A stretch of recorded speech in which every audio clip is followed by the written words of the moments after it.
On behalf of White Wind Publishing, I'm here with Peter Russell tonight to talk about his book. In Polish is Jak odpuszczać i być wolnym. English is Letting Go of Nothing. Relax your mind and discover the wonder of your true nature. We released this book in 2021 and it's so popular amongst Polish readers. So before I introduce Peter to you guys, I want to read a few words about him. He's a physicist, psychologist, visionary, studied physics, psychology, and computer science at the University of Cambridge, where one of his mentors was Stephen Hawking. Fascinated by consciousness, he later went to India to study meditation and Eastern philosophy, blending science and spirituality in his life's work. He became known in the 1980s for his bestseller, The Global Brain, where he predicted the rise of global information network, the forerunner of today's internet. Since then, he has explored the evolution of consciousness, unity science, philosophy, and spirituality. Author of Waking Up in Time, From Science to God, and Letting Go of Nothing, and many more, Russell teaches the real growth begins with the inner awakening and the true peace lies within. He lives in Northern California, offering talks and workshops on consciousness and spiritual transformation. So, Peter Russell, everybody. Hello. Hello. Thank you. Lovely to be with you. Thank you for being here. Your book is so popular here. We're so happy to have finally met you and talk to you directly, although online. Yes. Pity not in reality. But anyway, here we are. Yes. Here we are. As the book, people love everything about this book, but mostly the title, because it seems like everybody nowadays is struggling with letting go because we live in crazy times. You know, being active and controlling everything is just so normal. So what has inspired you to write this book? Right. I've been interested in the whole theme of letting go all my life, really. I think it's an essential thing in all spiritual traditions is the idea of letting go in one way or another. And I think it's something everybody looks to do. Everybody, has things they want to let go of, some bad feeling or something, some attachment or maybe a past relationship, who knows. We're always talking about, I should let go of that. I should let go of this. And yet people find letting go is very hard to do. And what I found is the reason for that is you can't do letting go. You can't do letting go. We're actually doing too much. What we're doing is holding on. We're doing the holding on. And so the letting go is an undoing. It's an undoing of the holding on. So it's a relaxation of the grip our mind has on something. And the approach which I came up with for myself many years ago, which I've used throughout my life, is instead of seeing letting go as something to get rid of, first of all, there's no thing to let go of. It's more about letting go of our perception of how we see things. So our perception colors our reaction. And so it's about letting go of how we see things. So we're not letting go of the thing in itself. That's why it's called letting go of nothing. It's letting go of no thing. It's an English pun, which may not work in Polish, but we're not letting go of a thing in itself. What we're letting go of is how we see things. And how we see things isn't actually a thing. It's like we're letting go of the lens through which we're looking at a person or a situation. Which we're letting go of the lens, and it's the lens which is often making us upset. And what I found in my own work, rather than trying to then get rid of how we're feeling, something which many, many teachers have said, even the Beatles said it, is let it be. The first is to let it be, allow it to be there.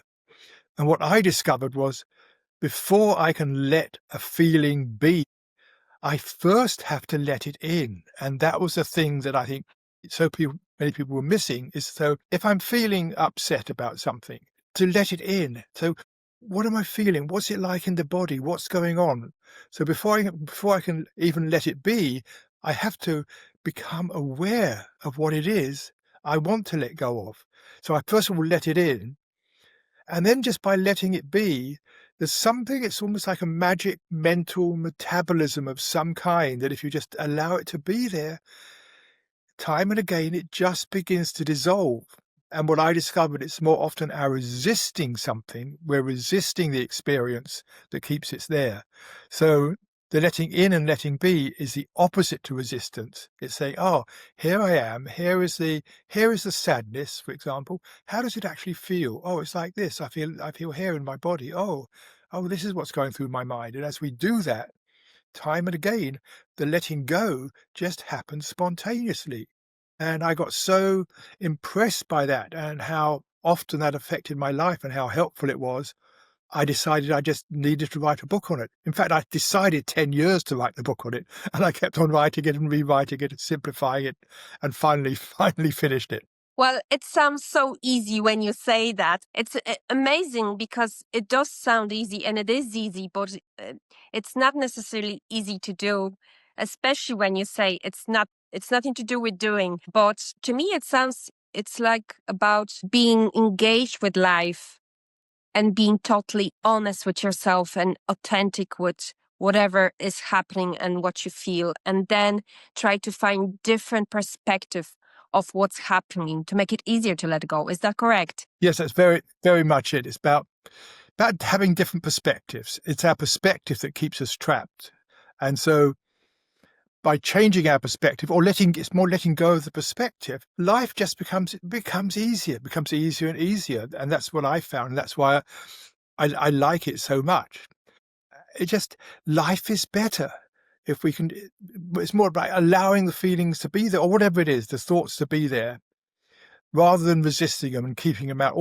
We think of letting go as getting rid of something. Like if it's a bad feeling, I want to keep it out there. I want to push it away to the edge of my consciousness so that it's not bothering me. And all it does then is just it stays there unconscious, but it's still bothering you. So the letting go is allowing ourselves to become free of it. It's really becoming freer of the stuff that's keeping us trapped and locked up in ourselves. So ultimately, it's about freedom, inner freedom. And tell me, if somebody is thinking in a certain way all his life, it's when you call it in book, it's like egoing, which is being an ego, like doing ego. And when you think in a certain way all your life, how can you find different perspectives? Yep. The key here is to ask if there's another way of seeing ego. I mean, just to say more what I mean by ego, or the ego mind, I don't think, and this is going aside a bit, I don't think there's a thing called the ego. If I look inside myself, I see I have various thoughts and feelings. I can't find something that is my ego. There's no thing called an ego there. It's a mode of thinking we get caught in. It's a mode of thinking that says, I need this, I have that. It's thinking about myself. So it's not actually a thing. It's a mode of thinking. It's how we think. So stepping out of the ego, letting go of the ego, is really about changing our thinking about something. So it's stepping out of an ego mode or egoing, stepping out of that into connecting with our more authentic self.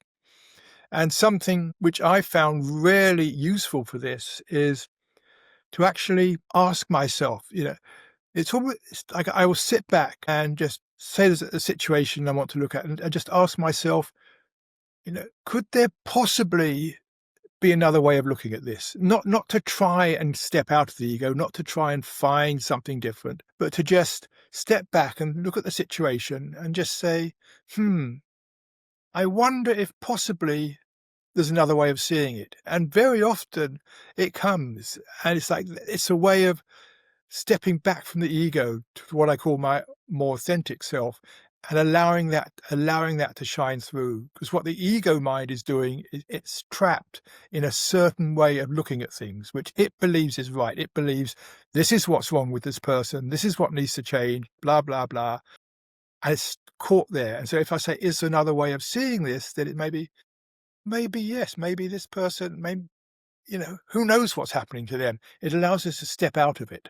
And this is quite tricky subject for Polish people, because here in Poland, pretty much every person who's trying to go into spiritual growth, they try to give up on ego. They try to let go of ego. They try to get rid of ego and erase it. And everybody is, chasing ego as, a bad guy.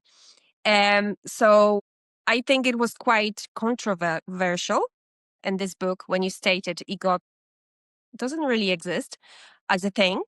There are other ideas in this book that are quite controversial, yet so simple. And it's hard to explain. You have to read this book to know what I'm talking about. Sometimes the easiest things sound crazy, and your book is not very thick, and whole spiritual growth is here. Everything what you need to know. So whole this, spiritual business that it's out there. I don't think people are from there happy when they find your book, because this book is also showing, simple ways and revealing mystery that is not a mystery. It's just life itself. Yeah. Yes, and that's one of the reasons why I wrote the book, is I think we make spiritual awakening much more complex than it is. And I think, what's happened over time is, some person, some teacher, they woke up and this is what it's about, or this is how to let go of ego, or whatever it is, or how to connect with myself. It's really all about connecting with ourselves. And then over time, it's got absorbed by different traditions, and people make these things more complex. And so today I see so many books which really make it seem very, very difficult. And I don't think it is at all. And that's one of the reasons I wrote the book. That's why I said at the beginning, letting go. If we stop trying to do letting go, or think we're trying to get rid of something, but merely see it as changing how we see things, that is so much simpler. And it makes much more sense. And what I've tried to do in the book, as you know, is, as well as talking about letting go, talking about other areas of spirituality, like what do we mean by our true self? What does it mean to love ourselves? All these things that, spiritual teachings talk about, trying to put it very, very simply in everyday terms. Because I believe it is. I believe it is very straightforward. It takes practice, yes, but it's not about difficult dogma or people saying, it's very hard. I mean, with meditation, for example, I touch on meditation briefly. People say, meditation is difficult, you have to try, it may take years of practice. And people say, oh, I tried, I haven't got anywhere. You're right, it does take a lot of practice. But no, I mean, the way I teach meditation, and there's a bit of that in the book, people can, the very first time, they can experience the mind quietening down. And that's what it's about. It's not about achieving some ultimate samadhi enlightenment. It's about being, let the mind relax and come back and say, this is nice when I am not so caught in my thinking, when I can just relax into being here now. It's nice. It doesn't take all these years of discipline. And that's what I found. And that's why I want to just share this with people, to make it simpler. Yeah, and everybody can do it, right? Absolutely. I mean, I say everybody, somebody may have some, I don't know about some particular mental brain issue, but basically everybody, yes, everybody can do it. It's straightforward. It doesn't rely upon any special attribute or concentration ability. It doesn't. Any normal human being can do it. Once we let go of trying, that's the important thing, is to let go of trying, letting go of effort. So some people may confuse letting go with giving up. Is that the same thing? No, not at all. Giving up is more like, that's when we're trying to either get rid of something, or it's often like not letting something in. Giving up is like, I can't do this, or whatever, or I'm not going to let, or giving up with the state of things in the world, for example. Giving up often comes from resistance. We're not really letting in what is there. We want to, it's that thing of getting rid of something, giving up. To me, it's not about giving up. It's almost the opposite, of allowing it in, allowing it to be there, and not trying to change something. So if we've got a problem, if we want to give up on this problem, we can't get anywhere, I've got to let go. I've got to let go of the problem, means I've got to stop trying to solve it. Maybe that maybe the problem is a very real issue in your life. You don't want to give up on it. It could be a very real issue. And so the first thing I would do is I always come back to the body. I think it's really important. We tend in our society to go to the head. What am I thinking? What's going on? Come back to the body. The body is always, in a sense, true to what is going on. Our head can tell us false stories, but our body. And so if there's a problem, I want to give up. It's like I say, stop. First of all, notice what the body is saying about the problem. Notice where are you tense? Maybe you're feeling contraction in the heart, maybe fluttering, maybe your shoulders are tense. Notice that. First of all, notice that. And then as you begin to notice it, you can begin to see why that's happening. You begin to see that. And you'll probably begin to see behind the problem, see more clearly what the problem is about. Again, it's this thing of perception. What I found, and again with talking about problems and creativity, I find this with writing or other things, when I'm stuck and I feel like giving up, it's nearly always because I am looking at it in the wrong way. I mean, with writing, sometimes I get stuck and I realize what I'm trying to say in the wrong way. And I go back, and read the previous work, and it's like, I see where it went wrong. So it's about changing how I see things. So it's not about giving up at all. It's about letting in, as I say, letting the situation in. That's the key always. That's beautiful, because life and spiritual growth, I often find paradox. So letting go is letting in. Things like that. For example, to get out, you need to get in first. So this is a type of paradox. I wonder, these days, is it harder to let go than in the past? It's interesting. It's both harder and easier. I say it's harder. In our society, we have so many things we're doing or what we're told to do, so many things that society tells us we must have, I must have that. We have so many attachments. We're trying so hard to get things. I think all of that makes it much harder than it would have been, 200 years ago, when our main work, most people, was tending the fields or whatever it was, raising families. Life was much simpler then. So there wasn't so much to let go of. There would still be emotional issues and things. But today, we have much more to let go of, and yet we have much more understanding of how to let go. So it's both harder in the sense we have more, but it's easier. We have so much more understanding and teaching about how to let go happen, how to let it happen. Okay, would you describe letting go as a spiritual practice, or energetic hygiene, or something we just have to do every day to be wise people? I mean, yes, it is a form of hygiene. It's cleaning out the mind.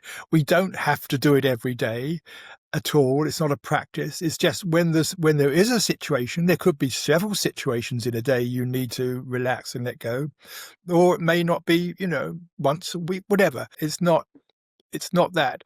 It's not something which is. I think it's in all traditions in one way or another. Forgiveness. Many traditions talk about forgiveness, and forgiveness isn't about saying, "Oh, you did wrong, I won't punish you this time." Forgiveness, the actual Greek word in the Bible that's translated as forgiveness in English, means to release. It's a physis. It means to actually release the grip. So when we forgive somebody, we're releasing the judgment we have about somebody. It's something we do in ourselves.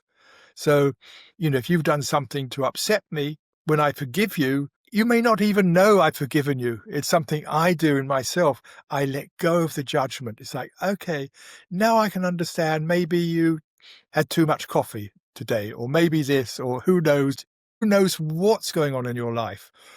But I can let go of the judgment.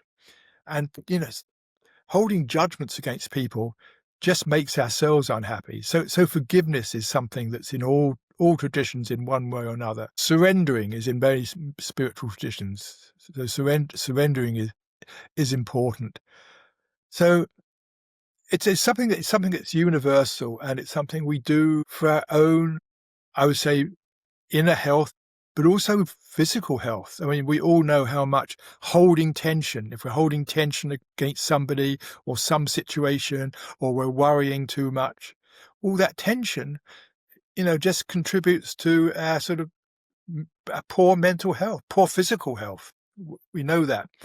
So it's really ultimately about feeling happier, feeling easier, feeling more relaxed, more content inside. But would you call it a skill? I don't think it's even a skill. A skill is something, the more you practice it, the better you get. With this, not really. Once you understand the basic practice of just letting in, which is just like that skill of just, okay, what is happening here? And particularly what is happening in my body, but also my mind. Once you get that, once you get the principle, and then just whatever it is, don't try to change it. Just let it be there. Don't try to change it. Once you get that as an understanding, it's quite natural. It isn't a skill you develop. It may take a few times till you get it. So yes, it's a skill you develop, but in a very short time. Once you've got it, the skill, if there's a skill, the skill is remembering to do it. The skill is remembering when there is something you want to let go of, it's like, I know what I should do here, rather than keep on battling it, which is what we tend to do. So it's a bit like when you eat too fast, you can slow it down, but you have to remember to slow down, and then you do it naturally. You just eat slowly. Yes. So eating slowly isn't a skill you learn. It's something we all know how to do. But remembering to do it, having reminders. And Yeah, great. I think I get it. Do you think you could turn it around, and before you get into new ideas, as in new perspectives, you can just try to relax in your body, whatever is happening and whatever you feel. And then by letting go your tension in your body, you automatically create this space for new answers, new views to come to you. Absolutely, yes. And that's what I try to do until it goes. First of all, I will sit back and just breathe more. If we just breathe a few deeper breaths, those sort of sighs, it's like saying, it's all okay, everything's okay. It's a sign to the body. And then, as I say, just pause and just have this question, could there possibly be another way of looking at this? Sometimes it happens, sometimes it doesn't. But if it happens half the time, it's worth it. If the other half of the time it doesn't happen, it may come in a dream. It may come the next day. Oh God, I see how I was seeing things. Yeah. Yeah, other person can bring you the answer or Yes. anything if you're patient enough, and then if you're aware of what's happening and going on around you. But Yeah. if Yeah. we're in our heads, we don't see the answers. We can't hear the answers. So it's a bit like natural thing that we all have. We are born with, and we have it as a kids. I would say kids have it naturally, don't they? Oh, I think we all do. We all do. And we've got so caught up in our culture with doing, achieving, getting something. We apply that same attitude to the letting go. I've got to let go of my attachment to money. I've got to do that. It's like something I have to do. How do I do it? Okay, I won't think about it, or do this, or give up money, which is stupid. But we try to think of something to do rather than looking at what is happening inside us. An interesting example, recently, being a writer, I've accumulated lots of books in my life. And I had a cottage in England where all the walls were bookshelves everywhere. The staircase, everywhere was bookshelves. As I became more in the States, living more in America, I put all these books into storage. They're in a big storage utility full of my books, there for 10 years. And I realized I was paying a lot to keep these books in storage. And then the storage place was closing and they asked me to move the books. And I was thinking, oh my God, what am I going to do with all these books? And I realized I was attached. I couldn't let go of the books. I was attached to the idea of all these books, attached to the idea of keeping the books. I had to keep these books because they were all books that had been important, were interesting, whatever. And then I realized I didn't even know what books were there. I didn't know what was there. And I realized what was actually going on in my mind was I had this idea that one day if I move back to England, I can have a very nice cottage. I can bring all these books out of storage and put them on the wall again. And it's like, that's what I was holding on to, not the books, but the idea that someday in the future, maybe I'd like to have them on the walls of my cottage. And it's like, when I realized that, I just said, sell them all. I don't need to hold on to them. I don't need to hold on to them. So I was holding on for the wrong reason. When I just let it in and saw what was happening, it's like, okay, I can let go of them. And I can always buy them again if I need one. Do you know what? And it's amazing example, but when you were saying that, I actually thought about relationships, that we do that with relationships with people an awful lot. Yes. We keep them near for wrong ideas, for wrong reasons, for wrong motivation. And then once you Yes. realize you do that because you have this idea in your head about some future with that person, which present being together right now is not working, but you're caught up on this idea in some long distance future that you'll be happy then and there, but you're not happy now. And we do it with work, with relationships, with pretty much everything. Yes, Why we do. is it happening? Why do people do that to themselves? Well, it comes back. Yes, I think something fundamental we need to talk about is, what is it we really want? Deep down, we think we want relationship or somewhere nice to live or whatever it is. And we think we want connection. Deep, deep down, when you analyze it, you take anything at all. Why do you want this? What is it? Ultimately, we want it because we think it'll make us happy, happier, whatever. But let's just say happy, more content, more satisfied. But happy is a good general word. So we think it'll make us happy. So with my books, I was thinking, keep the books, I will be happy in the future. As you're saying, keep this relationship, I will be happy in the future. It's whatever we do.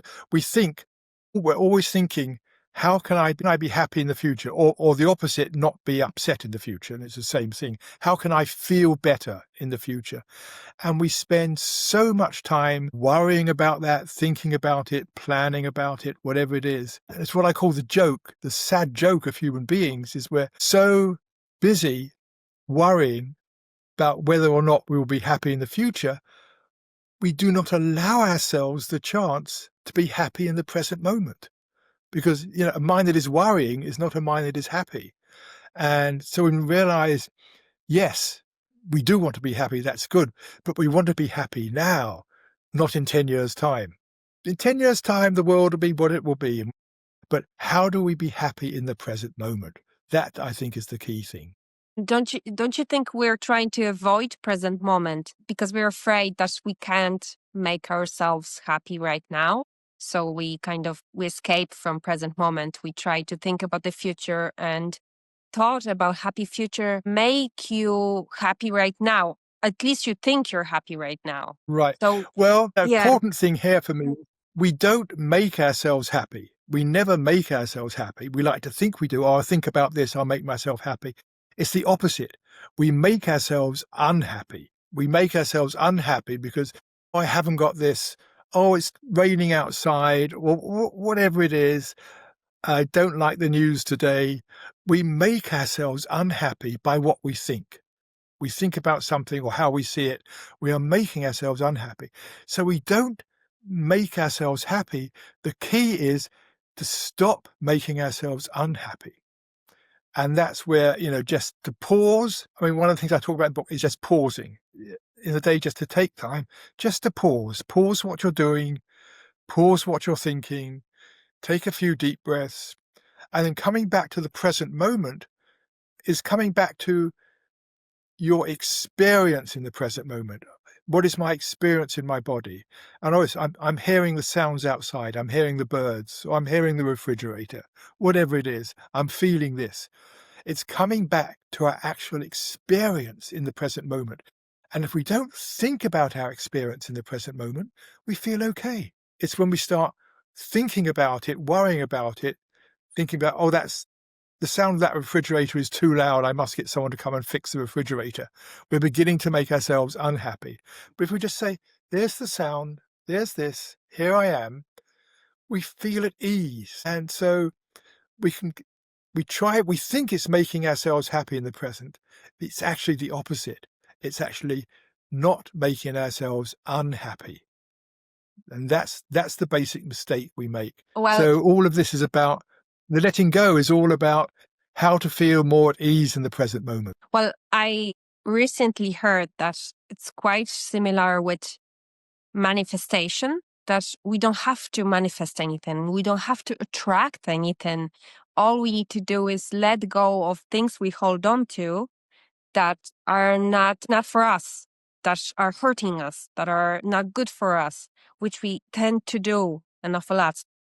If you heard the girl that has been always choosing wrong guys, wrong relationship, she is trying so hard to manifest a right person and trying to attract right person, but she's trying so hard. Do you think it's pointless? Right. I think you see, what happens here is people, they get too particular. So say this girl says, I want a man who is this age, he is attractive, he's got a good job, he's wealthy, he likes dogs, and he's very sexy. So you put this, now you've said exactly what you want, but you didn't say, and they have to be kind and generous and not argue and not be a heavy drinker, not take drugs. You forgot all that. So if you're trying to be particular, you can go on forever. My advice for someone like that is, rather than being particular, saying, I would like to be, in a relationship, and then not about the person, about me. I'd like to be in a relationship where I feel happy, where I feel respected, I feel loved, I feel nourished. All of that. It's like, don't specify what the person is like, because you'll get it wrong. Specify, I want to be in a relationship and this is how I want to feel. And to imagine feeling it. So often when we're doing manifestation, we imagine seeing it. Much more powerful is to feel it. So I want to be in a relationship where I feel, and then imagine yourself feeling loved. Imagine yourself feeling happy, feeling at ease, feeling respected, all these things you want. And be more general. And then somebody who you never expected would be your perfect person comes along and say, wow, I feel comfortable with this person. Because that's what you want, ultimately, is how you feel. The form is just, that's an attachment. I'm attached to, this is the sort of person who will make me feel good. That's just another attachment. Let go of that and just say, how do I want to feel? So it's like letting go of expectations. Yes, expectations always trap us, because there's a saying in business that satisfaction equals results minus expectations. So what that means is, results is what happens. So satisfaction is what happens minus the expectations. If you have very high expectation, your satisfaction is low. If you let go, don't have expectations, you can be much happier with what is in the present moment. Expectations get in the way because they start giving us an idea of the future, which may not happen. Again, it's about being here now. And for me, living our lives as openly, as happily, as lovingly, as kindly as we can. That's the important thing. And the world will respond in the same way. And we all know this, happy people attract happy people. When we get into more practical stuff, for example, instead of getting into idea how I should react, how I should feel about a person doing something, I just let myself be present in the now moment. And when somebody does something, then I check right now how I feel about it. And I'm honest with myself. I'm honest with that person. And then, everything else will unfold itself. Is that correct? Absolutely. Yeah, that's the basic principle. And so if you're in a situation where, you're in a relationship or just a friend or something, anybody, and they say something and that makes you feel a bit tense inside, what I find really useful is just to say that, just to share it, just to say, I really value our friendship. And when you said that, I felt a bit tense. I don't know why. I'm not sure what's going on, but this is what I felt in my body. And I just wanted to tell you, just to let you know, just communicate how I'm feeling. And they say, oh, I'm sorry, or, well, that's interesting, or, do you know more about what made you tense? Whatever. But just to, again, notice what we're feeling. And if it's appropriate, being vulnerable enough to actually share that with the other person. It makes a huge difference because we tend to not say it. When they say something, I feel tense, we don't share it. And we go around the whole day feeling I'm still feeling upset about what they said. We go to sleep thinking about it. We wake up the next morning thinking about it. If we share it, we release it. I know when I do that with someone, it happened recently in a relationship. I said there's something I need to talk about because I'm feeling tense and upset. And I told her what it was. And she said, oh, that's easy. Never mind about that. Don't worry. I'm not, it's like, it had gone. I released it. Instead of holding on to it, I released it. Yeah. Very, Yeah. very important. Yes, because Yeah. otherwise we end up in our imaginary world and, we create all those thoughts and it's just imagination, nothing else sometimes. Nothing to do with what really happened. Yes, absolutely. Yes, our imagination, my God, imagination is great, it's creative, it's wonderful, and we start imagining all these different stories, all these different scenarios, and a lot of it is a waste of time. We'd be much better getting on with what we're doing in the moment. I mean, sometimes it's great, sometimes it's wonderful, but because what happens with imagination, we start imagining how things should be, and then we get into what should I do then? And I know with myself, I spend a lot of time unnecessarily imagining there's something, what would I say when I meet this person? Maybe there's a subject I want to talk about. How should I start this? What should I say to them? It's like, what a waste of time. Because when the situation comes, it's always different from what I imagined. What happens is totally different. And I've wasted all this time imagining what would be the best thing to say. How should I approach this? What if they were to say this? What if they were to do that? What would I say?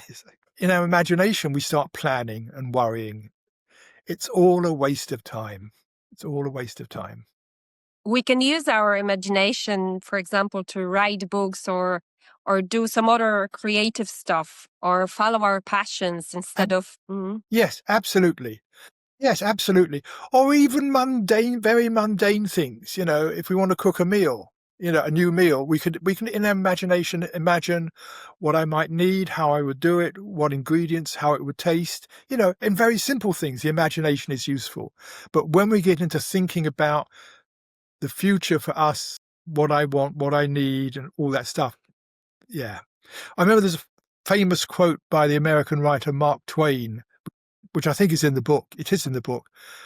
In English, he says, my life has been full of disasters, most of which never happened. Yeah. The point being, we imagine this disaster, and they never happened. So why waste time worrying about things that don't happen? Exactly. Or very, very unlikely to happen.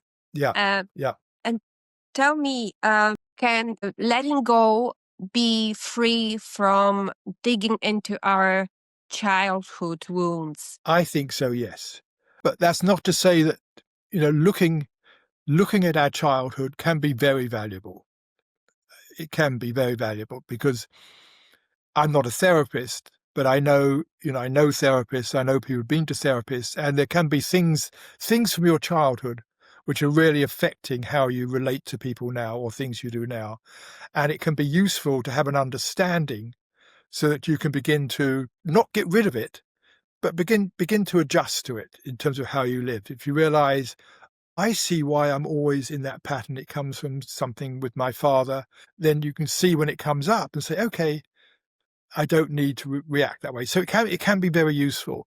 But the letting go that I'm talking about is not letting go. It's not to do with childhood stuff. The letting go is about what's going on, the stories we are telling ourselves, basically the story we are telling ourselves about what is good, what is bad, what we need, what we don't need, all of that.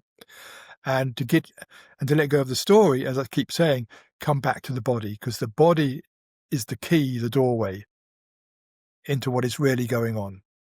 So, in fact, you don't have to really know where it's coming from, where this, narrative is coming from to let it go. Exactly. Yes. You don't. I'd say it can be useful. I'm not saying don't do that, but you don't. For what I'm talking about, exactly, you don't need to know. You just need to notice what is happening in the moment. Notice what is happening in the moment, and just say, ah, it's like coming back. Notice how that's disturbing you, and just that basic thing of let it in and let it be. And time again, you'll find it just begins to dissolve when you do that. You don't have to do anything, but the more awareness, the more you shine the light of awareness on something, the more it just gets less and less strong. And that's what you want. So it doesn't control you so much. Correct. That's right. Exactly. In this book, you also mention creating conditions that will allow mind to relax easier. How does it look like in practice? What conditions are they? To let the mind relax, well, the first of all, something I've mentioned several times, is breathe. To stop, to pause whatever you're doing, pause what you're thinking. I mean, okay, we can pause what we're doing easily. I can take a break from writing emails. I can take a break from books. I can take a break from cleaning the house. I can pause what I'm doing.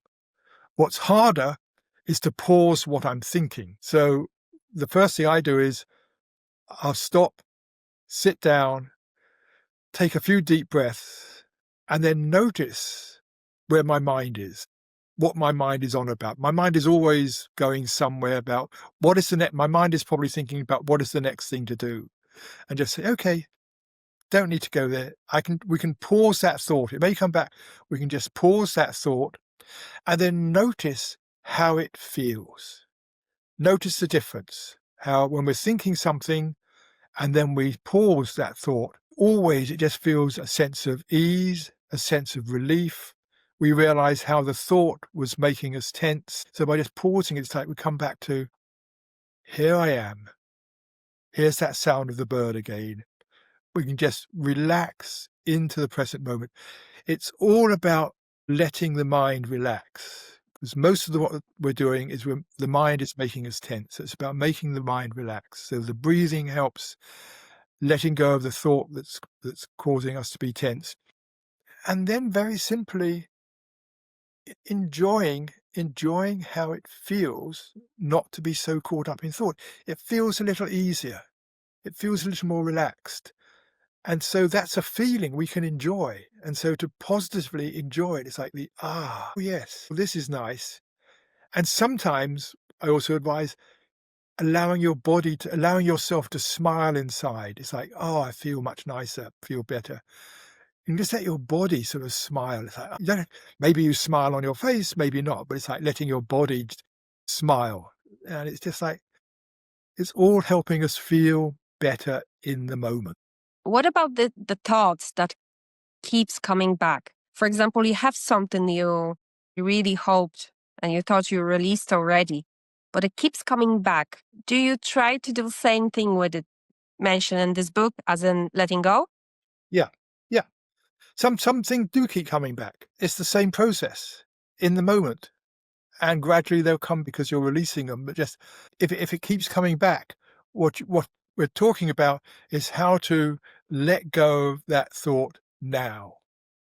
If it's a strong, we're talking about how to come back to feeling at ease, more contented in the moment. And the more you do it with that thought, the more you'll see through it. Whatever the thought is, the thing with my books, it didn't actually happen. But if it did happen, again, I thought, oh my God, I've got rid of all those books. I sold them. I should have kept them. I can just come back and say, I know the reason why. I can let go of that. I can let it in again because I know what was going on behind it. So if it does keep coming back, it becomes easier and easier to let go of it again. And But and things I will also come back, yes. Yeah, and I also think this is good opportunity to keep asking yourself a question. how can I look at it in a different way? Maybe there's another way I can look at it. Maybe there is a totally different way that I have been looking at it before. Yes, yes, and that's the key. I mean, I'll tell you another story that, in fact, I start the book off with it, how it was in a relationship I was with some years ago, and my partner, we were living together, and something came up which we were feeling differently about. I was upset with her, she was upset with me, and, it'd be going on for a couple of days. You know how it goes. Most people do. And there's a tension there, and I was in my room working, she was in her room working. I could feel this tension. And so I just sat back at my desk and just said, okay, let me just try this. I just said I relaxed, took a few breaths and said, is there another way at looking at this? Because the way I was looking at it is, in order for things to be okay again, she has to change. And the way she was looking at it was, in order for things to be okay again, he has to change. So we were both stuck.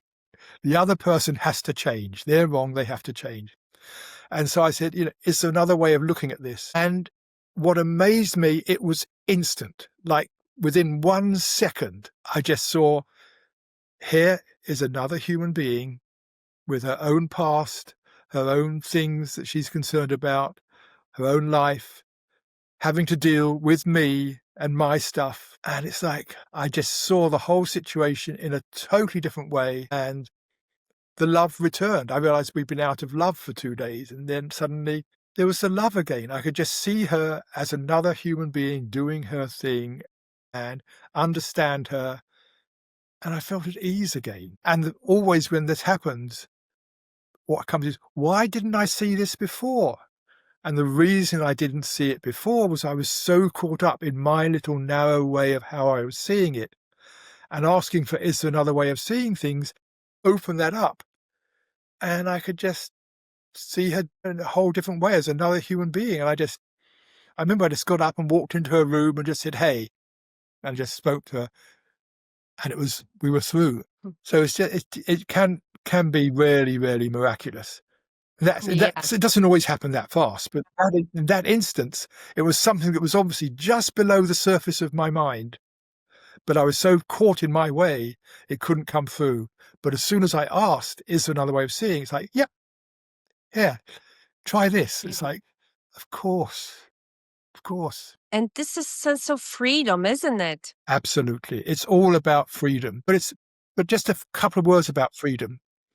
We think in our society that freedom is freedom to do something, freedom to say what I want, freedom to live where I want to live, freedom to whatever it is, to do the job I want, freedom to all these things, freedom to, which, we think will make us happy, and some of them do. What we're talking about here is the opposite. It's not the opposite, but it's freedom from. It's freedom from unnecessary worry. It's freedom from upset. It's freedom from being caught up in the same thought again and again. So we're talking about freedom from, and that freedom from always is about allowing ourselves to be more at ease, to be more content. So it's an inner freedom we're talking about here, not an outer freedom. And when I was reading this book, I get this sense that it's also about freedom of reacting any other way. So I'm free to react different way to something, not the way Absolutely, I always yes. do. Mm-hmm. Yes. Well, that was in the example I gave with my partner.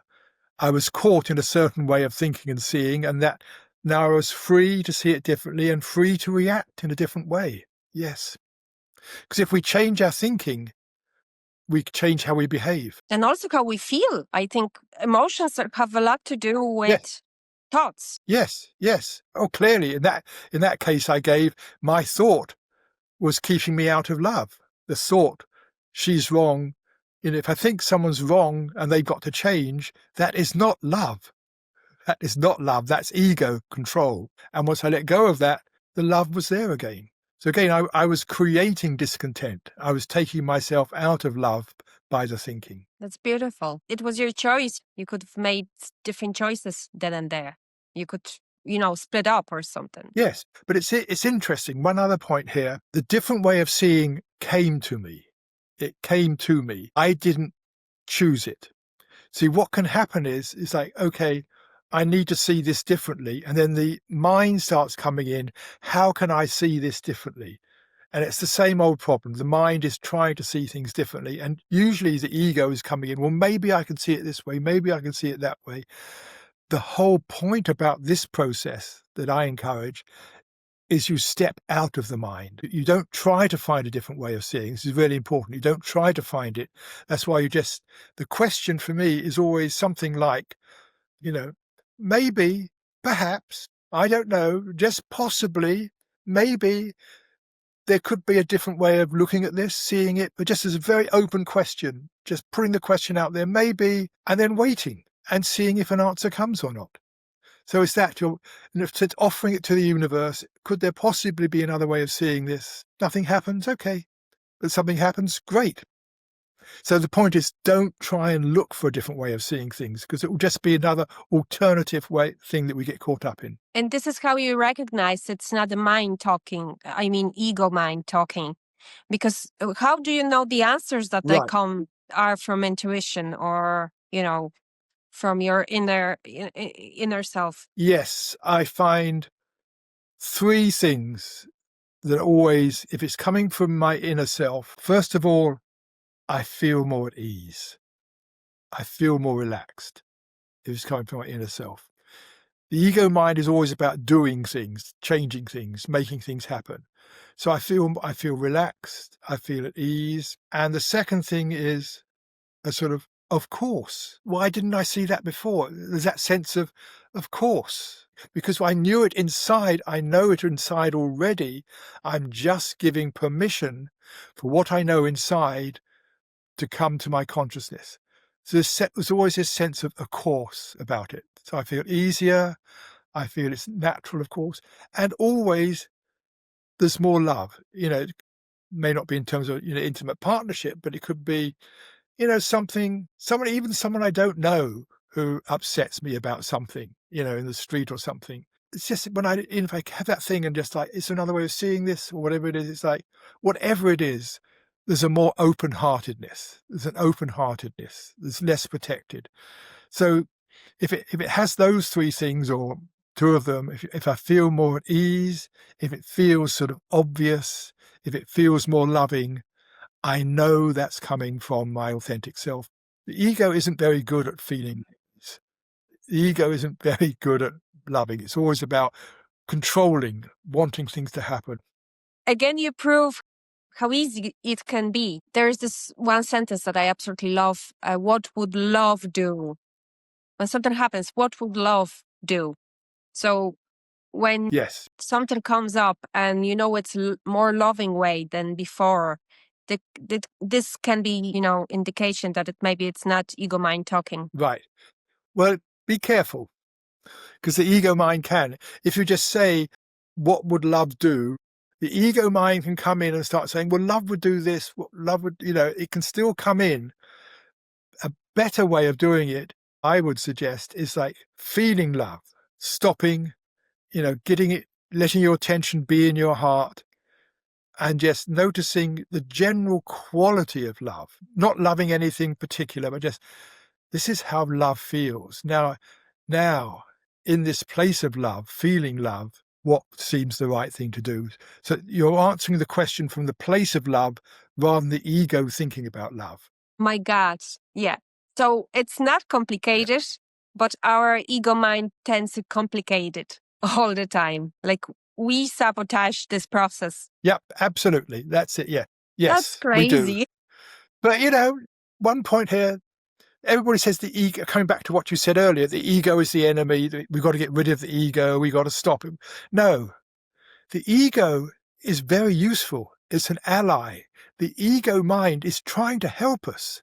It's trying to help us get through life. The ego mind is trying to help us be safe, be secure.